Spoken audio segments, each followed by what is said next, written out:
So just before we get into today's episode, I want to say a massive thank you to everybody who's shown their support on this podcast since we first started. Any new listeners, I would massively appreciate it if you could drop a like, drop a comment on what your thoughts are for the episodes, and hit the subscribe button on YouTube and hit the follow button on Spotify. It helps me out more than you can believe, and it allows me to keep on bringing on these guests to share their stories with you. Right, mate, thank you so much for coming on. I just want to know, off the bat, what was the motivation behind carrying a rowing machine up Scafell Pike? I get this asked all the time. I don't know. At the point, I was just smashing the rower and just climbing mountains. So I just thought, why not take it up there? And just combine the two? Combine the two. 1,000 metres of elevation, pretty much. Yeah. And you just thought, right, I'm just going to slog it on my back and send it up there. Yeah.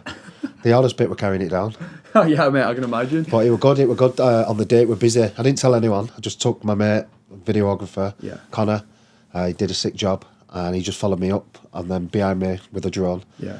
And it was class. It was proper buzz on the mountain. People talking about it. When people were coming down, they were saying, "Fucking hell, I thought people were lying when they said to someone carrying a rower up." Yeah. But no, it was good. Really good. I just did it. I wanted to do it, so I went out and did it.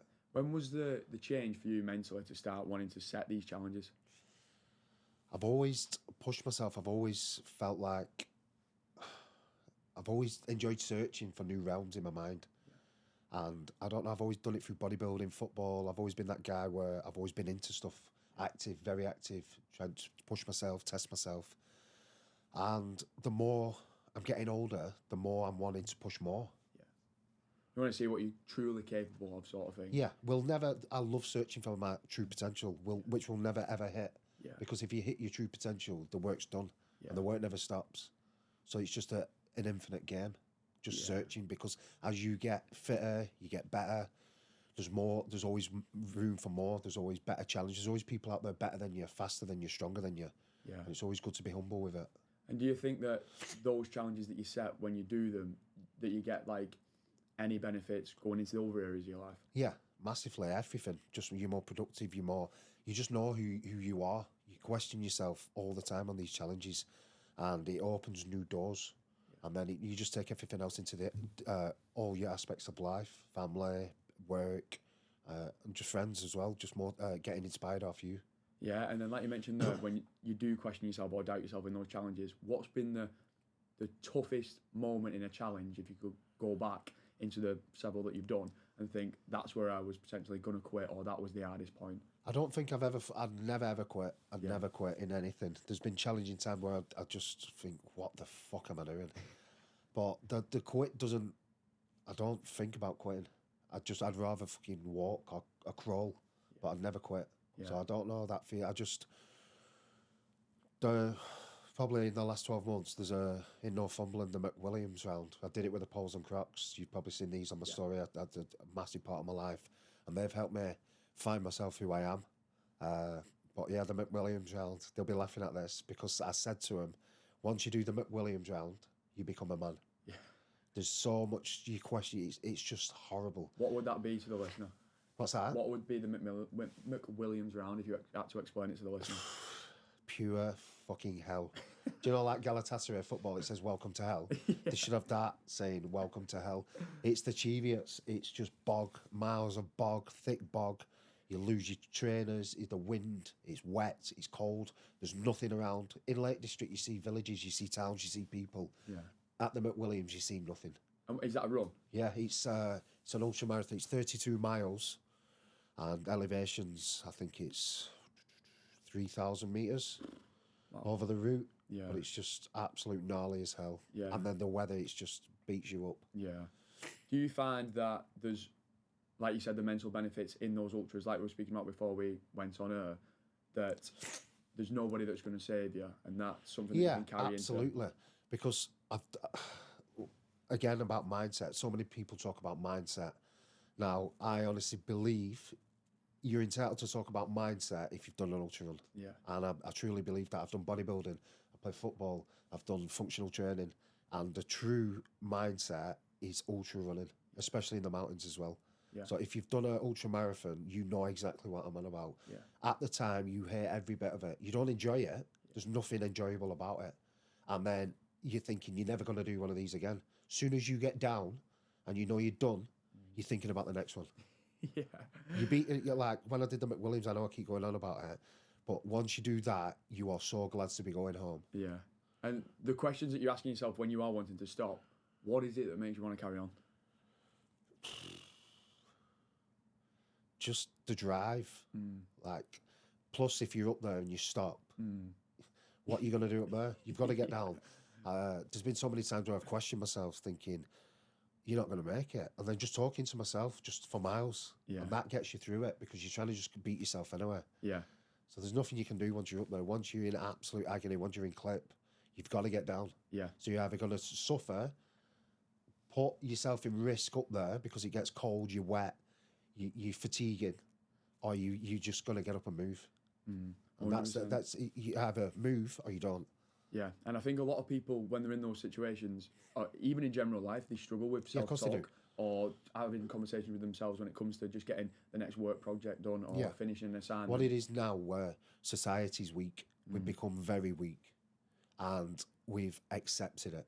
Yeah. We've accepted different. We've accepted change.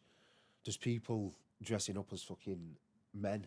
Do you know, dressing up as women, identifying themselves as stupid things. Yeah. That's mental illness. Yeah. Go and get yourself checked. I'll probably get hate for this right now, but I'm speaking the truth. Yeah. We've become weak. Men should be masculine. We should be warriors. We should be able to protect ourselves. We should be able to fend for yourself. You should be able to fit, physically fit, mentally fit, spiritually fit. Yeah. And do you think there's a reason why most men aren't going down that avenue? Because they've accepted comfort. Comfort's the biggest drug in the world. If you sit in comfort, you'll get sucked into comfort. You've got to challenge yourself every day. I'm not saying go and run up a mountains. Just get up and move. Yeah. In the morning, get up 20 minutes before you're due to get up and go for a walk. You will have won your mind that day. 20 minutes walk, as soon as you get up, is doing more than... It's brilliant for you. Because you've won the mind already, because you've got up a bit earlier and you've gone on a walk and your head's clear. Yeah.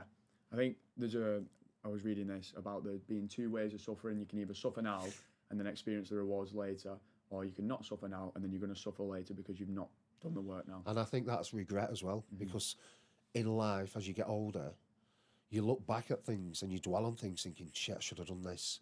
Why have I not done this? What's the worst thing that can happen?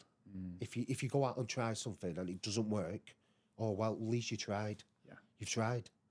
No one's going to judge you for it. And that's another thing. People judge too much. They think people care. Nobody gives a shit. Yeah. And if you care about what other people think, that's, again... You're in it for the wrong reasons. Yeah. It's like a lot of people who essentially train now or want to do these different events, and like we mentioned before, they'll share it on social media before they actually do it. You get that buzz of people wanting to know that you're doing something. I spoke about this with Toby on the last podcast. He was saying how if you post about, say, doing a 100-mile race before you're doing it week on week on week, people are like, oh my God, good luck. And you're getting like constant dopamine hits then, just for the fact that you're saying you're going to do when you've not even done it This yet. is what I mean about people setting challenges now. Look like people are doing mad challenges. It's great to see. Yeah. But what they're doing, they're setting themselves up for failure. Because they're talking, I'm doing this, I'm doing this, I'm doing this, I'm doing this, I'm going to do this, I'm doing this. And then they fail. Yeah. And then they don't come on social media because they've done it for someone else and thinking, shit, I can't show myself because I've failed. I've built myself up that much. I'm going to do this. I'm going to do that. Yeah. Well, go and do it. Then post it. Yeah. Do you know what I mean? I agree. It's great to see everyone doing challenges and pushing themselves, but people are doing it for the wrong reasons. They're doing it for social media. They're doing it for the clout. Yeah. Just go and do it. Yeah. Then post it. I agree with that so much, mate. I think for me, I've struggled with that recently, where because I'm a coach and because you feel the need to post certain things, you want to let people know what you're doing. But there's times where I'm just like, I just want to do this for the sake of doing it. And there's I do a high rocks, mate. I don't care about the time that I get. I don't care about the time that I get on. Yeah, high rocks is just another session. Exactly. Again, I've done one, and it's great. It's great to see everyone doing high rocks. They've absolutely smashed it. Yeah. But what people are doing now, they're just setting themselves up for failure again. Yeah. They're like, oh, I'm going to do this, doing this. And then they'll write a ridiculous debrief on how it wasn't the day they went in too quick on the first lap. Well, you fucking idiot. That's up to your own discipline. Yeah. You know your work, you know your times. Yeah. Just back off. Yeah. Just stick to the plan. Yeah. Do you know what I mean? Yeah. Mate, I made that mistake when I did my first one. This was Mate, we've all done it. Do you know what I mean? Ago, and it was the debrief, and it was like, oh, but I did 2 laps and got a penalty. Yeah, this is what I mean. I've done an extra lap. Oh, fucking, I didn't tie my shoelace. It's like, fuck off, come on. Yeah. And like you said, though, if you're setting yourself up, you are setting yourself up for failure, though. Yeah. If you're, like, premeditating to other people, I'm going to do this, I'm going to do this, I'm going to do this. And most people who say that, they're not actually backing it with... Because they're scared of actually going to do it, because what they're doing, they're setting it up, and then they've got, shit, that's in 2 weeks. I need to keep building it up, building it up, building it up. Who's going to come and do it with me? Who's going to come and do it with me? Yeah. Do you know what I mean? It's just go and do it. Yeah. If it doesn't work for you, brilliant. You've tried. Yeah. Work harder. Look at the areas where you failed in. Well, they're not even failures, they're lessons. So where it didn't go right for you, and then work on them areas, and then go and do it again. Yeah, 100%. What would a week of training for yourself now, who's doing these different events, look like at the minute? I've got a coach now with Leon. He runs the poles and crocs, so he's absolutely fantastic. He's old school. He's strong. He's strict. He'll bollock you. He'll rein you back in, which is what I need sometimes. Yeah, I need to be reeled back in. So there's a lot of strength in it. Metcons and then runs. He's just brilliant. I'm probably the strongest I've been in a while. The healthiest I've been. The fittest I've been. I can run far. I can run fast. Everything's just going right. Everything's going to plan. And what was the transition, probably going back a little bit here, from bodybuilding into more functional, more running-based fitness? How did you find that? I found it pretty easy because I did bodybuilding for 6-7 years, which it's a massive part of my life. Love bodybuilding. I still do bodybuilding sessions now, but I just had enough of it. I wanted to try something new. I've always been the guy who likes cardio.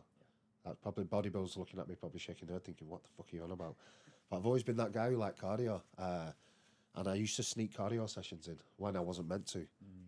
But I just had enough. I feel like I got to a point where I did well with it, met some fantastic people, probably some of the best shape physiques I've ever been in my life. The conditioning was on another level, and I just wanted to try something different. So I moved over to functional training, walking up hills, walking up mountains, going to the lakes, and just really opening my mind for the longevity of everything, really. Just enjoying just getting out and moving. Yeah. Do you think it's important that people go through phases of like building muscle and dieting like a bodybuilder does? Yeah, it did. Bodybuilding again. There's too many lads getting on stage now where they're nowhere near good enough, and that's not disrespect. They're jumping on a first timer show with all these different federations, with all these daft pro cards. People going on first time competing, and then they win a pro card for that affiliation. You're not a pro, mate. The only way to get a pro card is the IFBB, where not a pro card for that. Yeah, you got a pro card for that federation, and then they're just walking around thinking they're a pro, and it's not real. They've not done the work. They're getting on show after 12 months, and they've got this pro card, so they're walking around. It's disrespectful to lads who've been at it, bang at it for 20 years. Do you know, who look insane?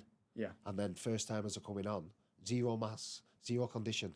And they're like parading around like the Dorian Yates. I kind of relate that to, say, an influencer who gets a brand deal for, say, like High Rocks or something like that. But then there's someone who's like doing sub 60, like week in, week out, all the time, and then it's always the ones that are quiet who don't go on social media are the ones that are the most dangerous ones. 100%. Who do it day in, day out, day in, day out. How did you find the dieting for bodybuilding? What would be the biggest lesson you've took from that?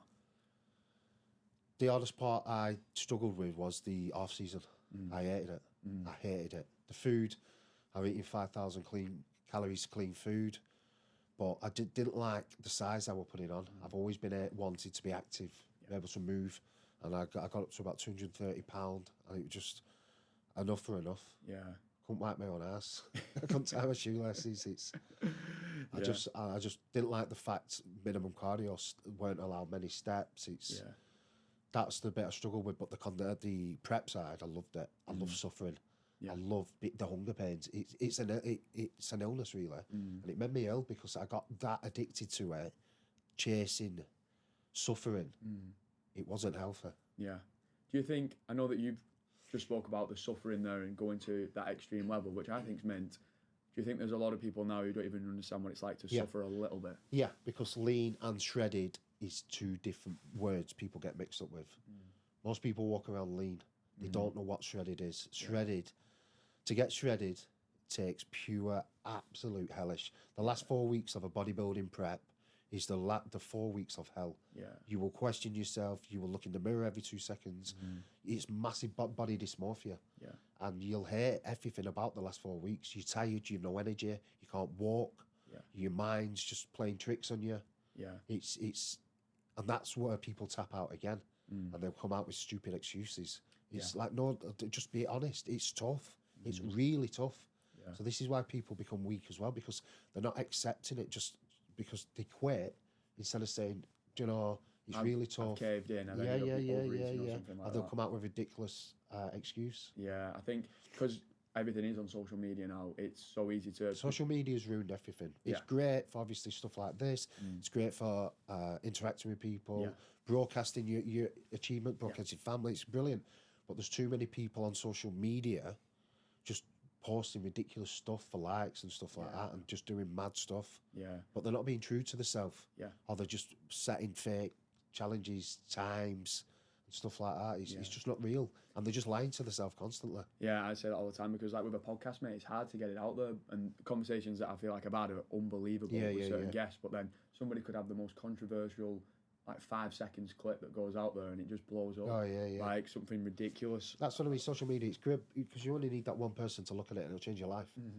So this is why I do like social media. I use it in a positive way to try and inspire people. Yeah. I use it for opportunities because opportunities makes you money and stuff like that. So it's good, and it's a good to look back at your memories as well and your achievements over the year.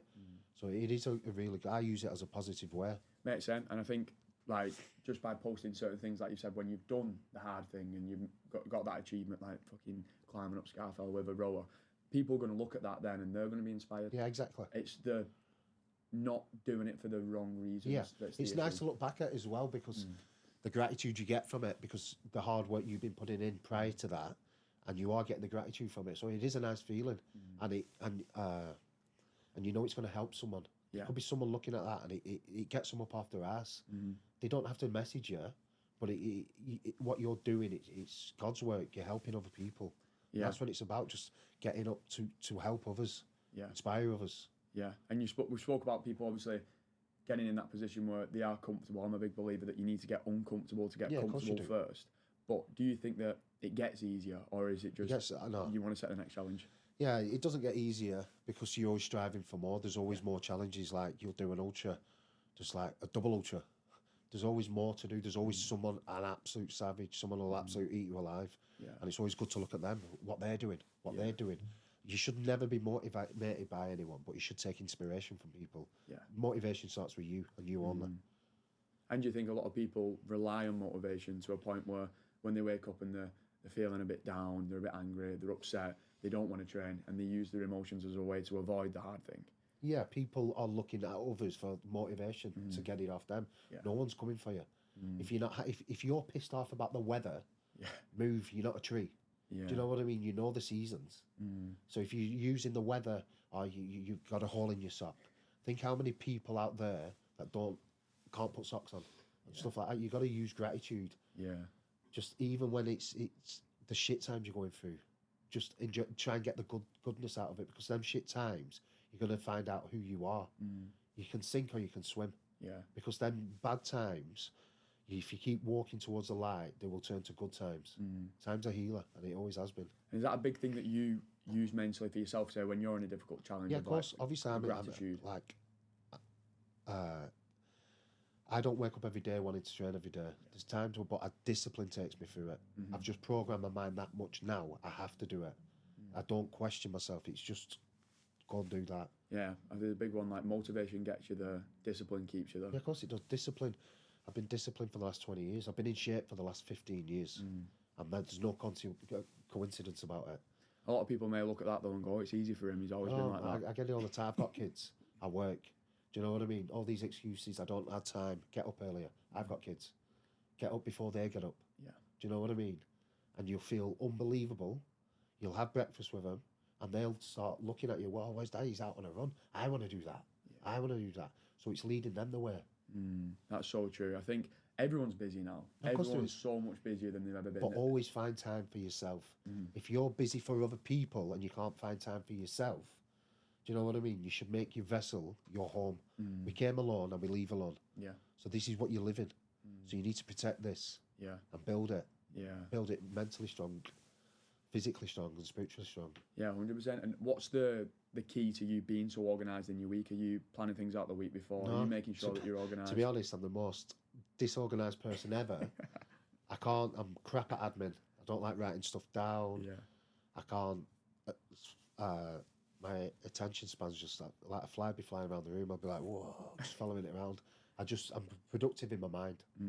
If I'm gonna go and do something, I'll go and do it. Like sit me down, I'm crap. With admin and stuff like that, I can't do it. Yeah. And where do you go when you're setting these challenges mentally? What is the motivation behind doing something that potentially somebody's never done before, or something that you've just come up with yourself? Again, if no one's ever done it before, you'd be the first person to do it. So how good would that feeling be? Kind of a conquering feeling. Yeah, it'd be unreal. Yeah. Just no, and then I love the people say, well, I don't really broadcast it, so no one will tell me I can't do it. So when I tell people, they're like, oh, you can't do that, and that drives me forward. So if I tell people, I'll be like, I'm going to do this, or they're like, but now they just say, oh, you're just weird. They just call me weird now. I think they don't take me on anymore. Yeah, but I think being weird. Weird's class. But then when you do it, weird's class. You're not weird. No, exactly. Do you know what I mean? mean? Are weird for doing it, like. Yeah, you're still weird for doing it. But I think being weird's a good thing. Yeah, of course it is. If it's you're it's pushing different. yourself. Yeah, it's different. Weird's good. You want to be uncommon. Yeah, of course you do. Common. You just want to be yourself. Yeah, 100%. And not follow the others. Yeah, I completely agree with that. I think a lot of people who are in a situation where they're trying to push for the first fitness goal, they get a little bit uncomfortable when they think. What it is as well, they they set their goals too high straight away. They'll go into, I don't know, they'll just, right, I'm going to do this, and they'll just do something extreme without doing the work previously. Yeah. Everything's a stepping stone, everything's levels. Yeah. You should be hitting every different levels all the time. Yeah. And then once you're at a level you're good at, set a challenge. Yeah. And then it'll push you to the next level. And then before you're about to level up, you will always get tested to see if you're ready to level up. Everything will probably start going wrong. And you're getting tested to see if you're available to go to the next level. Have you had moments where you've had a big test like that? Oh yeah, all the time. Yeah. I've been on self-destruct mode before. Yeah. We drink drugs, just absolutely sent it, and like I'm an extreme guy. I've gone all in. Yeah. But I was still training. Yeah. Which is tough, mate. Yeah, it was very tough. Tough, that's it. And I wouldn't tell anyone. I'd just go suffering, but I'd still be helping people and stuff like that. I'm an extreme guy. I'm all or nothing. Yeah. With anything I do. Yeah. So this is why Leon's good for me, because he reels me back in. Yeah. Well, I was just about to say that. Do you think having a coach helps with that? Because there's a lot of people who have that all or nothing mentality. Say they're doing the first 12-week diet, and they get to the end of it. There's a study, mate. 80% of people who diet for 12 weeks, they put more weight on. Yeah, they go heavier than where they was before they started. Again, after a bodybuilding shows, 12 weeks of prep, everything's going well. You're looking mint. Everyone's you're in the line. First, when you compete, the day after, what's next for you? And you're like, shit, where do I go to? I've not, and then you just let loose. It's like you've been taken off the lead. So sometimes, like, you need reeling back in, and just being on that lead. Yeah. And then obviously it's up for them to release the lead. Right, go on. But because you've done the work in that stage where you do the work, then right, let you off the lead. Let's go. Yeah. And then see where you're at. Yeah, 100%. Is that something that you've had to work on yourself as well, though, along with the coach? Yeah, I'm getting better than it. But like slow runs. When I've only been running about 12 months, and I'm still not the best at it, but I'm decent at it. Yeah. So when I was doing slow runs, no chance. I don't listen to music now, because if a good tune comes out, I'll just send it. Or if I see someone else running, I'll try and beat them. Yeah. Yeah, I think a lot of people have that issue when they first start running. As soon as you get out there and you get into it, yeah, you find the pace, you're like, yeah. You're going for it. And then you look at your watch, it's like 1:68, it's like, fuck, I've done it again. Yeah, and then you can't come down. Yeah. That's probably one of my biggest issues as well, so starting races too strong or trying to go into it too quick. The big debrief after a high rocks race. Oh, mate, that's it. The first lap was too quick. Like, we did the men's pro high rocks in Manchester. Me and Marcus did brilliant. We did 61 minutes. So first one, and he's a lot quicker than me. Yeah. The first lap, I think we did a 2:58. I think we were about 800 metres, so it was 2:58. And he got to the ski, and I went, you better fuck off with that pace. I bollocked him, because it's just, that's unrealistic for me. Yeah. So we reeled it back in, and it was brilliant. We paced it so well. Everything went mint. We felt mint after. We probably could have got the sub 60, but when you're pacing something that well, you don't want to fuck it up. Yeah. Like the wall balls. We got into the wall balls. I picked the wall ball up. Someone said, "Let's see what you got, big boy." And I'm like, "Why has he just said that?" So I did 50 unbroke. I could have got 100, but I should have done it because I could have got the sub 60. But it's if you should have, woulda. Yeah. But yeah, it was brilliant. And then Marcus after it he said, "I'm so glad you reel me back in because we were just saying pace it well, hold this pace, hold this pace, hold this pace, and we did it well. So we know now going into the next one." Whenever I do, and if I do one again, it doesn't interest me. I can just go and do a high rocks whenever I want. Yeah. Because that's the guy I am. Yeah. Ready for anything. Yeah. Like where anyone said, "Do you want to go and run a race?" Yeah. "Do you want to go and swim?" Yeah. "Do you want to go and play football?" Yeah. Yeah. And do it well. And Yeah. that's where I base my physique, my attitude, just to turn up for anything called upon. Yeah. I like that, mate. I think a lot of people now are realising that that's a good trait to have. Yeah, of course it is. To be ready for anything. I was going to say... There's too many people shouting it now, "I'm ready for anything," but God, they're like, whoa. But when it comes to it, they can't swim. You're not ready for anything then, mate. Yeah. Do you think that because there is more people coming into fitness, it's easier to step into, say, ultra running, high rocks or something like that, where people will be supportive of you? Yeah, it is. And then they realise, shit, I'm in deep trouble. And you can step into anything. But you can't be good at it. You need to work at it. Yeah. It's still you against you. Yeah, of course it is. It's always you against you. Yeah. There's no one to impress. Yeah. Except yourself. Yeah, I agree with that, mate. I think there's always going to be that personal battle, but if you can get into a good group of people who are going to train the same way, it does get that little bit easier, but you always need to understand it. Train with people who are better than you. Yeah. Stronger than you. Faster than you. Because it just pushes you, it keeps you in line, and it keeps you humbled. Yeah, and like you mentioned, then you want to take inspiration from other people instead of trying to compete against them all the time. I think a lot of people can do that as well. They'll see, and I mean, it is difficult sometimes. You open up your phone and somebody's around like a sub 2 hour. Oh mate, it's fantastic. That's what I mean. The levels now people are pushing, it's fantastic. Yeah, it's just the body is an extraordinary thing. Yeah. The mind's an extraordinary thing, and obviously these athletes now, it's anything's becoming impossible. Anything's achievable. Yeah. It's fantastic to see. So you look at stuff like that, and in the morning especially, and you're like, fucking hell, that's motivating me. Do you know, it's inspiring me. I want to get out and do something. So it's good. And then once on like Instagram, you follow what you want to see. So mine's just pure positive, and it's like full of funny memes. Yeah, that's true. Yeah, like you can make the algorithm work for you. Of course you do. Thing. Yeah, I agree with that. Do you ever think that there's a point where you'd be like, I'm content with where I am now? No. And stop pushing? This is a question that I've asked a lot of people who've come on this podcast, and I've got my own answer, but I always like to hear what the guest has got to say. Where you've got to a position where you're smashing absolutely anything, you are ready for anything, that's what you're wanting. Why not just be happy and content, doing nothing and comfortable? Because what is the difference? My mind won't let me. Why not? Because I programmed it that much to just get at it, do stuff that challenges myself, just be a better person all the time, always. Just being the person I wasn't yesterday. There's always more to give. Is there a time that you relate back to where it's like, I don't want to be that person that pushes you on? Or is there a time where you look at somebody else and think, I don't want to be that person? No, it's always been against myself. There's been stages in my life where I've hated myself, but I've still got at it. Yeah. Which is... But they're all lessons again. Obviously, you go through... Everything you go through in life is for a reason. Yeah. People you meet for a reason. Everything happens to you for a reason. Yeah. It's not what happens to you, it's how you react to what happens. Yeah. And the reason I asked you that is because there was a study and it was like there's a higher risk of illness and death the 2 first years after retirement when people drop working and they drop goals and they stop doing things and they drop everything. But people who still have some sort of fitness goal or something that they're working towards, even if it's just they've got a holiday booked and they want to get to that holiday, having a goal or having like a North Star to work towards keeps you going mentally. Yeah, absolutely.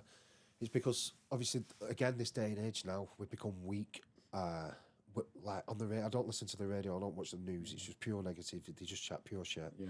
They don't want you to be healthy. They don't want you to be in control of your mind. They want you to be fat, obese, unhealthy, negative, down because they control a fat, lazy nation. Yeah. And that's 80% of the people now. Yeah. And then obey. Like during COVID, that was the biggest scam ever. Yeah. And then bribing people with cheap McDonald's. So they go and buy more. Yeah. Yeah, literally. They can control a fat, lazy nation. They can't control active people. Not 100%. So when people, like you said, people retire because they've stopped doing what they've done for 65 years and then they don't know what to do with themselves because everything's just pure negative. There's nothing positive about what they're broadcasting. Yeah. So they're watching all the time. So this is why, go running in the mountains. You don't need your phone. You don't need anything. You get so much mental clarity. You get the massive dopamine hits. Yeah. And if you're telling yourself you're going to do something and you're working towards it, and then you actually do it, the dopamine hit at the end it's of unreal. that, 100%. Because a lot of people don't even know how to set the first goal. And I think when you've got a goal set or you've got something working towards, like I've got a couple of events booked this week that I've not told anybody about yet, but that gives me a purpose to want to get up and do something as well. Do you know what I mean? Because you have to, because you promise yourself. Exactly. Whereas a lot of people, they don't understand that. Yeah. They don't understand that feeling of, even when I was at university, mate, and it was an assignment, and don't get me wrong, I didn't want to fucking do it, but it gave me a reason for, going to university when I had to, on days where I didn't want to, or just going for a bit of studying. It's the accountability. Yeah, definitely. And I think, mate, people turn up for work at 9 a.m. and then they'll finish at 5 p.m. They'll have the days off when they have the days off. They'll have the holiday when they have the holiday, which is mint. That's the way that it should be. But when it comes to training, if you said you're going to get up and get there at 6, it's kind of like, I'll just snooze the alarm. Yeah, what it is in the morning as well, people, if you lie to yourself straight away, you're going to have a bad day. If you say you're going to do something for that day and don't start with what you're saying you're going to do, you're going to have a knock-on effect. Your day's going to be shit. You're going to have to start again tomorrow, next week. But if you do what you're going to say straight away, you've won the day already. Yeah. Win the mind first thing in the day. Yeah. And if other people can hold you accountable, like your boss at work, but you can't hold yourself accountable, then I don't understand how you expect to ever go on and take those big tasks. Some people need that. Some people need that discipline against them where, shit, I'm going to be late, I'm going to need to do this, and they're just cruising through life. Yeah. That's why I always say, mate, either get a coach or book an event. Yeah. If you book an event and it's in the calendar... Coaches are great. Yeah. But again, there's too many frauds out there. So you need to be careful when you're picking a coach. Yeah, you do. I think it's good to be held accountable, but you obviously want to be held accountable by the right person. Yeah, of course you do. 100%. But you need them to practice what they preach. Yeah. You need them to see what they're preaching about. You need to look at the history of what they've done. Yeah. What achievements they've done. And then have a chat with them, seeing what they're about. Like talk the talk, walk the walk. I think there's a lot of people who are becoming online coaches now. It's like apparent to see if you're scrolling on social media, and anything like forex traders is absolutely, everyone just copies what somebody else who's done successful done, and that's in every. Just put a shiny sticker over it. Exactly, and I think like you just mentioned there, if you're going to somebody who's not backed up what they've said that they're telling you to do, then it's how can they tell you? How are you going to listen to someone who's not done what you're telling them? Just say I want to do an ultra, but they've never done one. Yeah. So how can they tell you how it's going to be if they've never done one? Yeah, 100%, mate. Like I have a lad who I coach now, Dylan. He might be listening to this. We're doing the Manchester Irox next Saturday, and when he come to me, I'd done a couple of events like running in the past, and I'd done like very like strict dieting stage for a photo shoot. I prepped him for one, and then he wanted to do triathlons, and I didn't feel comfortable putting him through a prep for a triathlon unless I'd done one. So I was like, I'm just gonna fucking book one. I'm gonna have to do it. And we did the same one together. Brilliant. I was like, look, mate, and I openly said to him, like, I'm gonna do this triathlon the same date as you. I'm gonna prep you in for it. Like I've done the sports science degree, so I don't feel comfortable. Yeah, it's different. Like not going through the paper process. To physically doing it. Yeah, completely different. So different. I think if somebody's out of shape and they're a personal trainer, that to me is an initial sign. Yeah, it is. They shouldn't be a personal trainer. They don't have to diet or stay in shape. No, they shouldn't be a personal trainer. I agree. But if somebody's, say, a little bit older and they've had the experience, they're a very well seasoned coach, and they've got the past to back it up. It's like the Alex Hormozy quote of the stack of undeniable proof that they've done the thing. Of course it is. If they've got that proof, then fair enough. But if they've never done it before, or they're in a position where how are you going to take them serious? Exactly.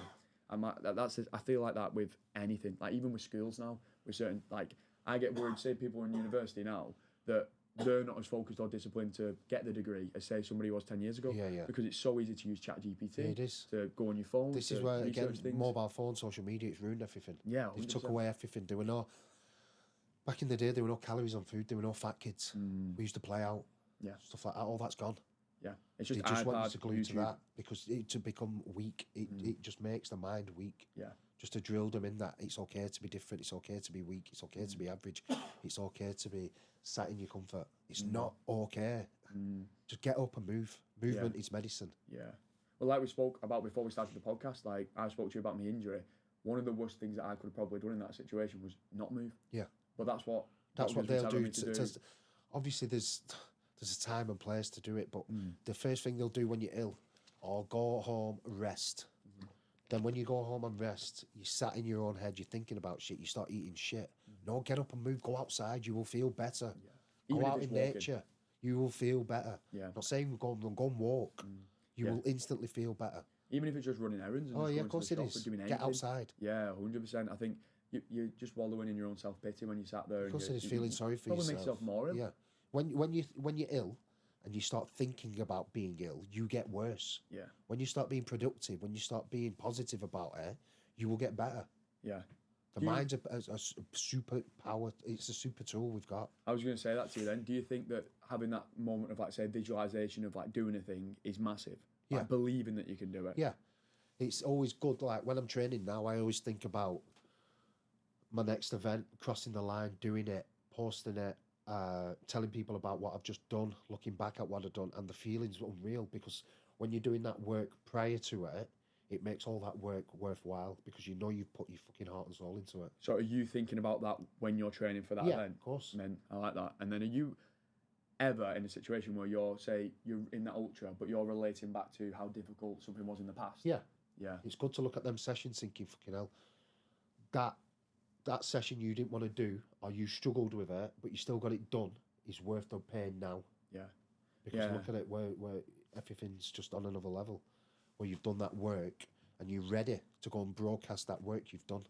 Yeah, I know David Goggins talks about the cookie cutter in his brain in his book, and he speaks about, like, if he's struggling in a certain thing, he can, like, cut a cookie.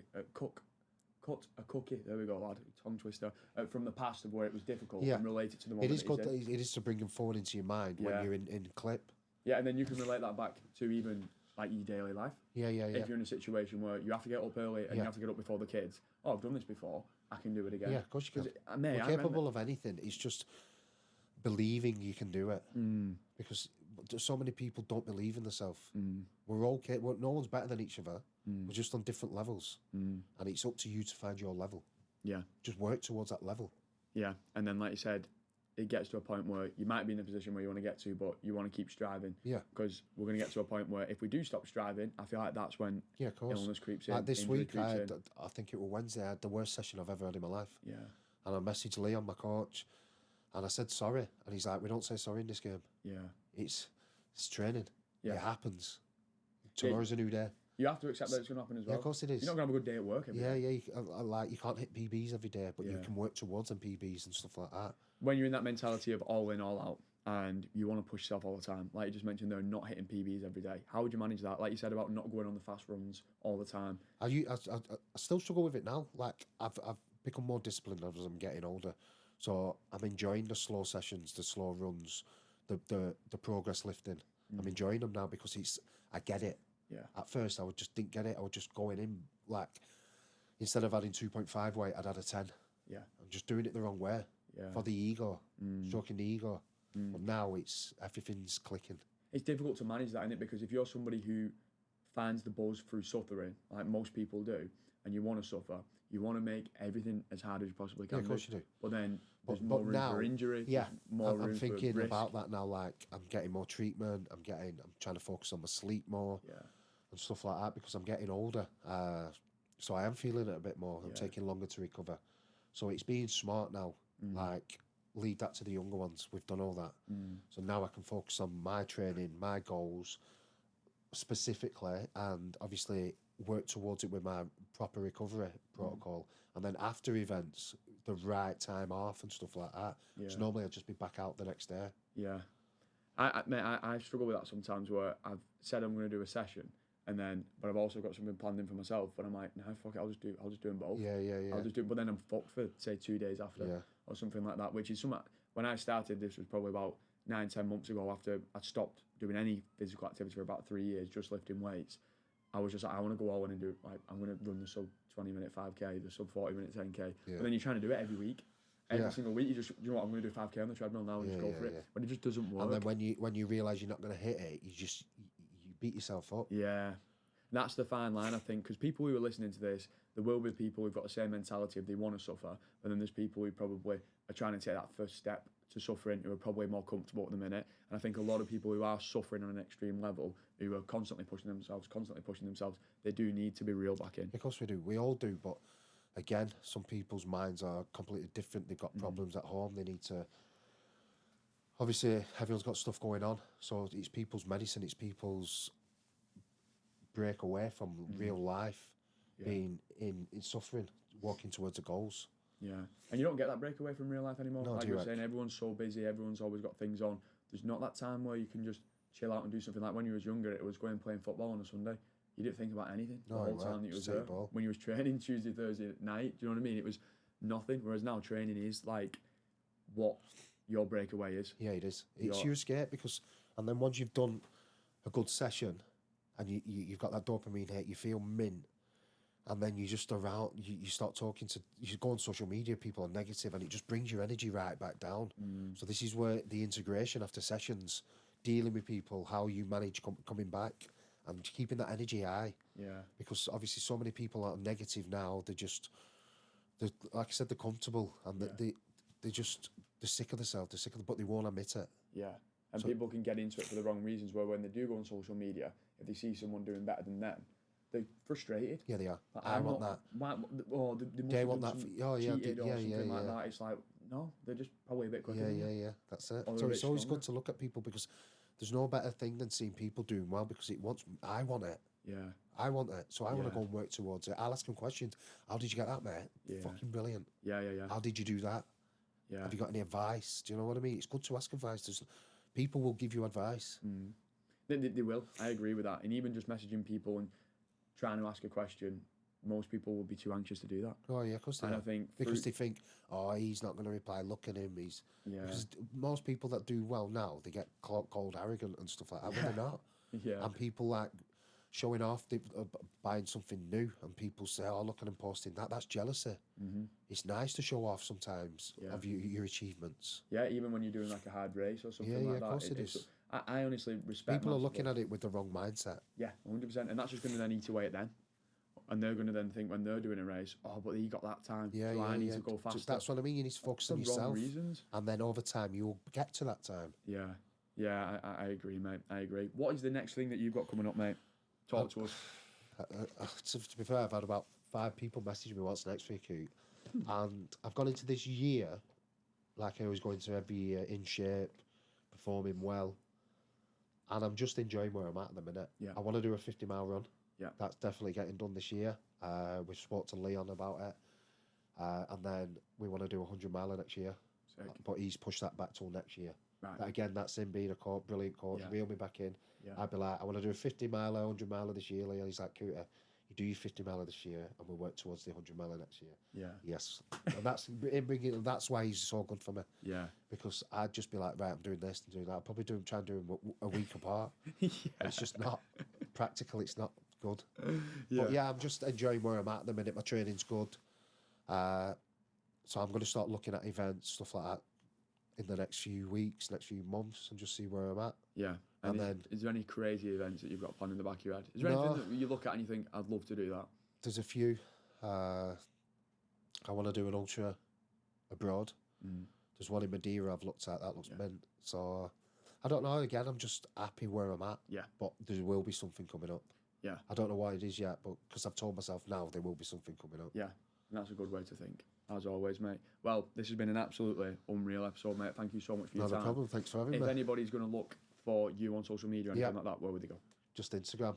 I use Instagram. I've got Facebook. I don't really use it. And then Instagram, it's at Cooty9. If you follow me, any questions, any advice, drop me a message. Sick. And thank you so much. And everybody who is listening, subscribe on YouTube, follow on Spotify, and we'll see you in the next one.